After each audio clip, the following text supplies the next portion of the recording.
If you're tired of the standard business and marketing fundamentals, frameworks, and funnels, you need a little mischief.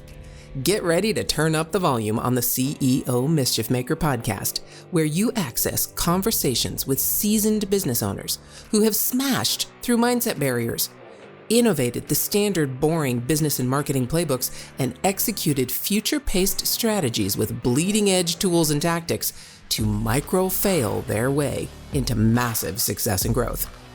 We are Mindset Impact Strategic Catalysts helping innovative entrepreneurs focus. We are CEO Mischief Makers. Ready to make a little mischief?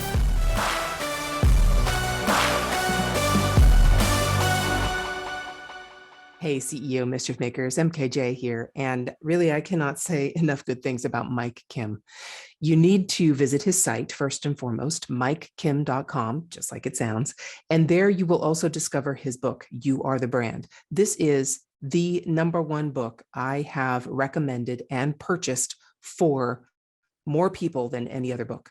All of my students who come into my mastermind get a copy of his book. And I've actually read it at least twice and listened to it at least twice as an audiobook. So obviously I recommend it. I am currently in his mastermind, and really the insights that I get from him, I'm so refreshed whenever I meet with him, because he's a real person. He's real. It's not, you don't see someone on the outside and when you talk to them behind the scenes, they're different. I have been a fellow speaker with him at Social Media Marketing World, and I've attended his sessions. Would not miss it. He's a copywriter. He is a brand builder. He really is an incredible human. So please visit mikekim.com. You will also see his custom SaaS called Brand U funnels. And I would highly recommend you check that out as well, because they're designed specifically for personal brand builders. Overall, mikekim.com. You will not regret it. You will thank me. And whatever you learn from him, email me and let me know what you think. Okay, here we are again. I got to tell you, if you have not listened to our mindset episode with the two MKs, then you need to go do that, because it's going to set you up for exactly where we're headed next. And so, Mike, you alluded to something on Monday's episode about taking Michael Hyatt's course or mastermind and taking that blueprint and going, all right, I am compelled, because of my past and the way I was raised and all these things, I am compelled to follow this to the letter, exactly how it's laid out. So tell me how that worked out for you. Well, yeah, this is kind of my policy. When I learn from an expert, I posit myself as a student, right? And we're taught, some people are taught, just follow everything to the T. I've never really been like that. But if it's something that's brand new to me, I follow it to the T because they're the expert, until I understand the principles behind it. So I'm more a spirit of the law versus the letter of the law person. That's just how I'm wired. But I'm always trying to simplify things to the point that I don't have to write it down. If I feel like I have to write down what I want to talk about or what I want to teach, like, it's probably too much. And that's partially probably why people say, you make things so simple. I was like, yeah, I'm a simple guy. I'm a reductionist, if you will, right? Yeah. But early on, when I'm trying to learn something, I say, show me exactly what to do and why I'm doing it. If I understand the why, I'm good. For those who understand like different personality types, and the Enneagram has always been really helpful to me. I believe I'm an 8 on the Enneagram, which is a challenger. Challenge everything, right? But when I'm in chaos, an 8 goes to a 5, which is an investigator. So when I'm in chaos, or I don't really understand what's going on, or I can't make sense of things, I go into analytical mode. Yeah. And that's why on the previous episode I mentioned I love those 4 Dummies books. It helps me get a lay of the land. Until I understand the principle. And if I say, oh, if the principle is, find a workout routine that works for you, then the letter of the law is not you must bench press and do weighted squats all the time. If that doesn't work for you or your body type or what you want, or it's not fun, then why stick to the letter of the law? Follow the spirit of the law, which is to get you moving and active and work up a sweat if you're working out. Same thing with business. I read a lot of books in those years. I was just soaking up everything I could. And I would ask myself, how do I explain this to somebody in 15 minutes? Mm-hmm. One of the most brilliant questions I was ever asked was, how would you explain what you do to a 6-year-old? Right. And I thought about that because my nephew is 6. And so if I were to explain to him what I do, I would say, Uncle Mike helps people make money using their words.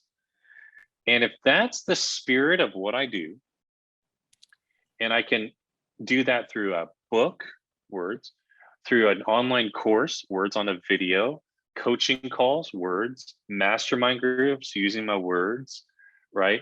Then I'm free to explore any of those avenues, right? To grow my own business and innovate and make an impact.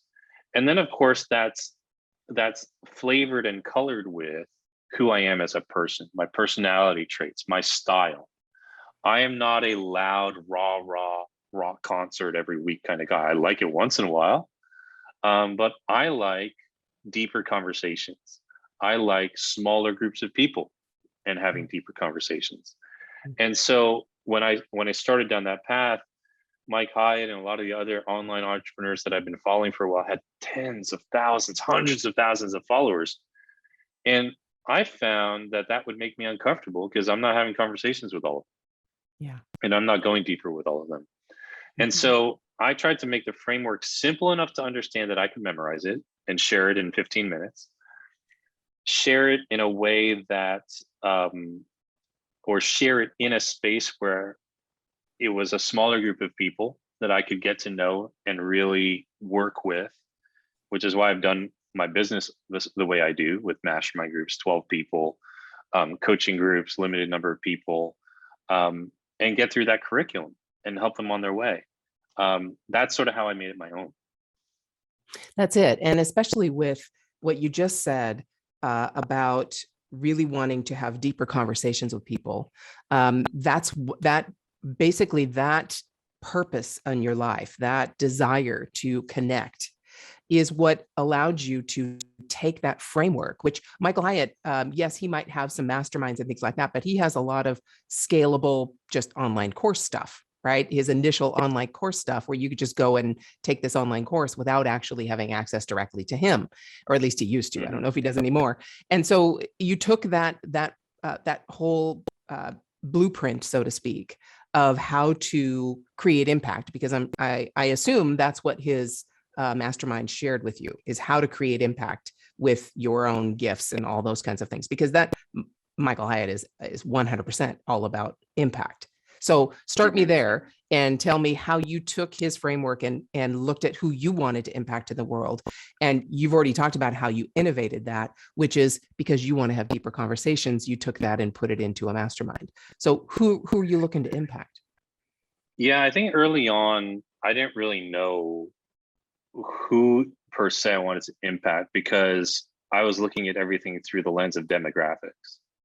And then I quickly realized that in this space, when you're in the idea space, you're sharing your ideas, you're sharing stories, you're telling stories. It's much better to focus on the psychographics. And what I mean by that is how people think. Because you can go to a personal development seminar and you can see a 17-year-old sitting next to a 7-year-old. It has nothing to do with their demographics. It has everything to do with the way they think. And so, concurrently, I was still trying to figure out who I was and what I was thinking, and learning that it's okay for me to have an opinion and have a perspective and share it. Like, I didn't need someone else's credentials to give me permission to share it. I just realized this was the wild, wild west. And you just share what you want, and your vibe attracts your tribe, if you will. And certain people started to resonate with my story the more I told my story, right? And I just thought to myself, well, this guy, Mike Hyatt, doesn't really know me that well. He knows me now, but back then I was just another student in his program, but he impacted me because I was willing to learn. I was a student. I was willing to learn. And I said, if he did that just by writing content, blog posts, publishing podcasts, and being faithful and true and authentic to who he is and what he knows and sharing it with the world, if I do that, you never know who I'll impact. So it was an interesting thing. I did this with the book too. I didn't really always think about who I would impact until I met those people. Yeah. So I'm a little different. Here's what I mean by that. People would ask me all the time, hey man, what was it like writing your book? Did you really think about your impact? I was like, no, I really didn't.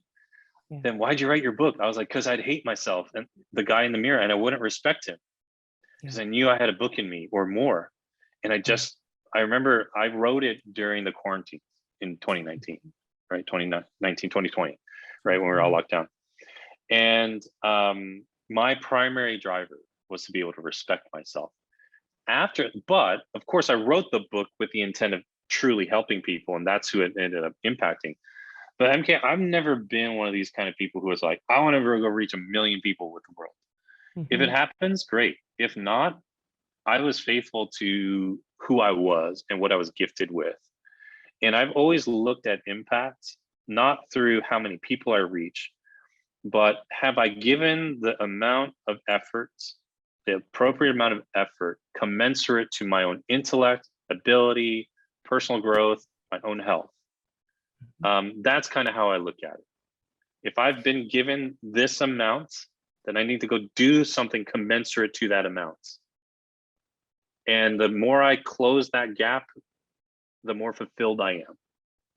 And Absolutely. that's how I look at it. Yeah. Absolutely. And that's still the same concept. It's the same, you're still wanting to impact the world with what you're given, with what your abilities are, with where you are right now. Because this book, Where You Are Right Now, 10 years from now, you're going to write a very different book, right? Because of the experiences you'll have in those next 10 years. And you'll look back at that book and go, oh yeah, that was my little, way to start out life, and be like the little, person who was trying to walk, right? I mean, even though I think it's absolutely brilliant, and I know I will still think it's brilliant even 10 years from now, but you will look at that because your ability, your exactly what you just described, what you were given and who you are, your impact will definitely change in 10 years because of what you can bring based on those experiences. I get it. It's brilliant. It's beautiful. And so now taking that innovation, so you took this, I love the way you described that. You took this blueprint that Michael Hyatt had, and you followed it to the letter in the beginning to understand the spirit of what he was trying to say. And then you took and, sounds like, created your own law. Yeah. He was really instrumental. His content was really helpful in helping me understand blogging. But his whole premise, the whole principle was just build a platform for yourself. Yeah. Whether it's through blogging or podcasting or speaking or writing, whatever it was. And in those early years, I didn't do a lot of speaking. I just didn't know what I wanted to say. And no one knew who I was, so why would they have me speak? But I blogged, I podcasted. So the principle was build a platform. And in building the platform, I realized other people were doing it well, other people weren't. And I was like, what's the gap here? And I realized some people inadvertently had a brand around themselves, right? They had a certain energy, they had a certain personality, and they intuitively knew how to use that, even though it was inadvertent. And that's what helped them. There are other people who were having trouble with that. And they weren't comfortable with themselves or accepting enough of themselves to promote themselves or showcase that part of their personality, which is not a business problem. That is a psychological, emotional, spiritual thing, right? Yeah. And so when I started to look at why I was doing well in this, it was because I had built this sense of self I had built this brand. I had a lot of experience being in front of people from my previous career. And I just knew how to present things and parts of my aspects of my character. And so I would say that, yeah, his course was great. It was a blogging course, but you needed more than just good blogging, because if people didn't know who you were or didn't trust you, you didn't have a brand, which is an identity, then you could blog the best stuff on earth and it wouldn't fly. Like, here's a real quick example. If I took a random blog post I'd written this past year, like some of my best content, okay, and I stuck Adam Grant's name on that blog post instead of mine, Adam Grant, who is way more famous than I am, or Brene Brown, the content could be just as good. It could pass for their content, you know? Like, I think I say some pretty good stuff that's on par with them. Yep. But you put their name on it, it's gonna blow up. That's a personal brand. And that's what I felt like I had to innovate around. There was no one who was teaching that side of things, right? There was no, J.K. Rowling a couple of years ago, you of course wrote all the Harry Potter novels, wrote a book under a different pen name. It sold okay, not great. Then word got out that it was J.K. Rowling's book. What happened? Immediate bestseller. That's a personal brand. Stop trying to fight it. Yeah. It's just the way that human beings work. It's just our psychology. And that's what I realized people weren't understanding. And so I went back to the, how do I explain how to build a personal brand around blogging or around speaking or around coaching? How would I explain this in 15 minutes? That's where I started wrestle with how I was sequentially doing things and came up with the stuff that I teach now. Yeah. And that is exactly why your book, You Are the Brand, is so powerful, is because you take these, I love the way you take these ethereal topics like a brand. What in the world is a brand? I mean, we think of Nike, we don't think of a person, or, you know, Starbucks or whatever.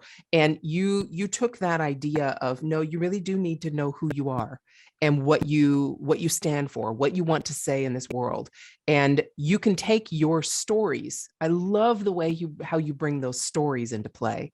So that's exactly how you've innovated this. Innovated anything you've done is taken your stories and applied them to common sense, common knowledge topics like building a business, like doing blogging, like podcasting, like writing a book, all those things that millions of people have done. Well, maybe not millions.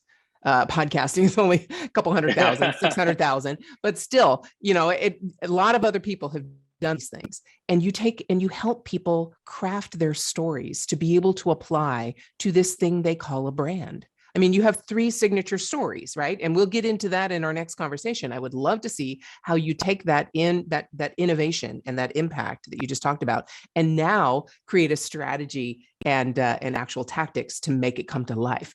But you took those 3 stories, the business story or the entrepreneurial story, I think it's the business story and the customer story. Yep. And you just took them and brought them into this whole idea of brand. So yeah, innovation. And I know all of my students who you came and spoke to in our mastermind and who've listened to recordings after that, they have taken that and run with it as well. And because you can personalize that, you can actually identify with that when you add your own story to it. It's brilliant. It's perfect. Thank you. And I think I've never felt like an imposter. I've never, you know, a lot of that comes from just your own self-work, right? Yeah. Like you just keep working on yourself, right? There are a lot worse problems you can face in life than whether complete strangers on the internet like you or not. You know, I like to zoom out of this once in a while, you know. Like there's nothing I've faced at work that comes even close to how hard it was to go through a divorce. Yeah. Not even close. And it's like you realize that I've worked with doctors of multiple doctorates. And when I ask them to post what they've written on Facebook, you would think I was asking them to get a 3rd doctorate. You know, I mean, I'm like, hey, Andy, this is not that hard. Remember, you went to med school twice. You know, like, let's look at real life here. He's like, you know what? You're right. Because he was telling himself, because no one else was around him Yeah. to tell him that it was okay to do this. World of Mhm. conformity, right? Medicine, that is the same Yes. thing. And Yes. so I realized that for the sake of helping people understand more fully, you have to innovate. Mhm. As great as some of the content that my mentors content were, right? A lot of the guys that I learned from, as good as they were, there were still gaps, and there are gaps in what I teach. I'm Of course. sure of it, Yeah. right? And so I need someone to innovate and fill in other things. You know, I got to give a shout out to Camille Thomas. Camille is certified to teach You Are the Brand, the stuff in my book. And she was in town a few weeks ago. We were doing a weekend of training together. And she showed me how she put all the content, all the questions in the book, chapter by chapter, into a gamified learning system online that she takes her students through. And I said, can I buy this from you? Because she realized that there were gaps. People were reading the book, Mhm. but there were no workbooks, or there were no gamified things. There were no quizzes to make sure that they learned the material. And Yeah. I was like, oh my gosh, that's a big gap I never thought to fill, Yeah. right? And she filled it. So I'm like, oh my gosh, I might need just to buy this from you and license it from you, or we Yeah. partner together or something. Again, she's innovating because she had students that she wanted to teach the content to, and it wasn't sticking. And so she Mhm. created and innovated something and made something that was mine her own. That's the name of the game. Yes, absolutely. It is. And you modeled that that was possible. And then she took it and ran with it. And now she's modeling it back to you and for her students.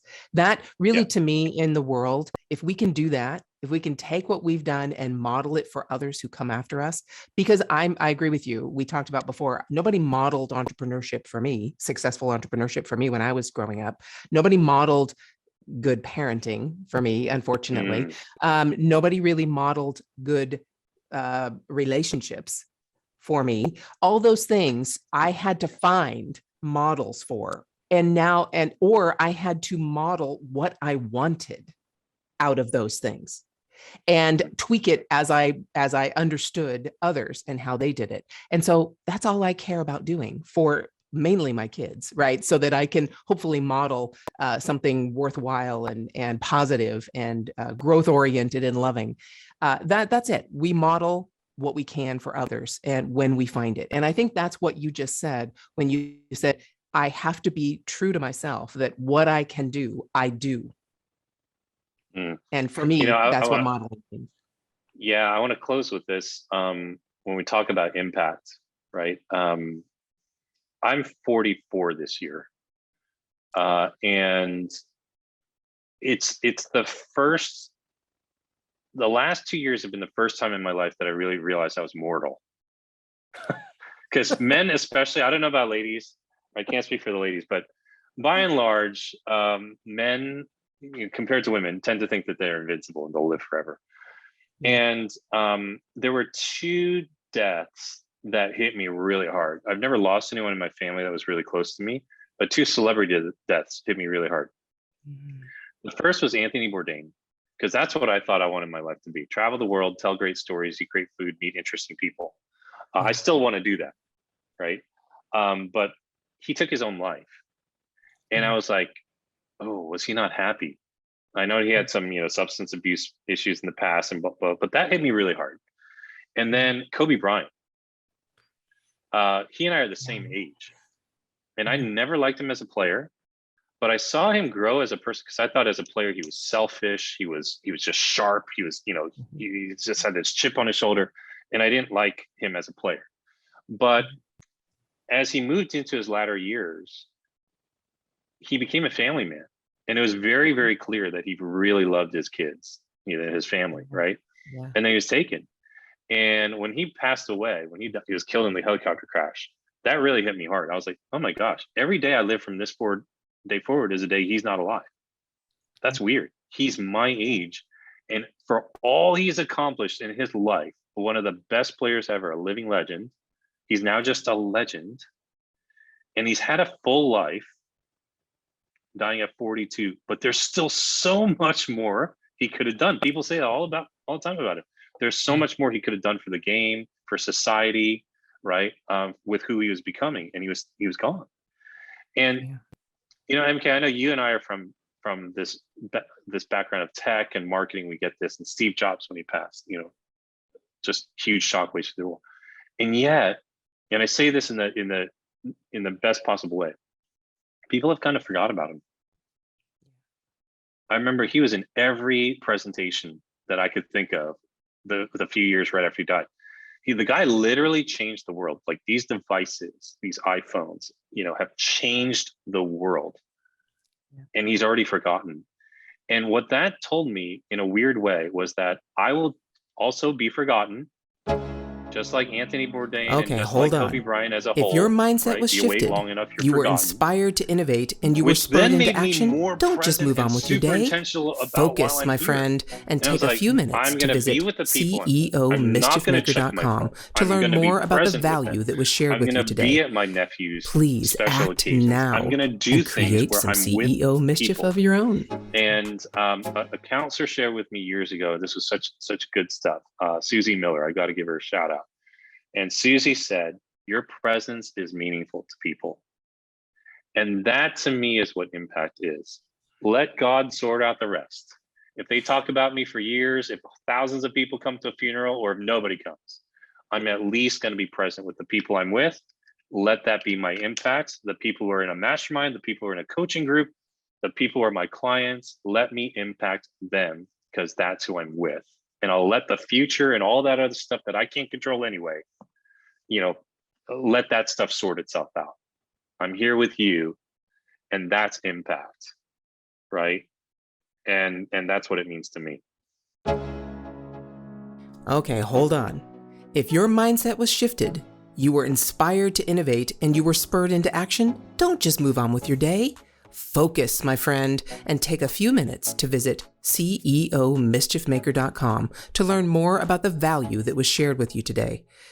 Please act now and create some CEO mischief of your own.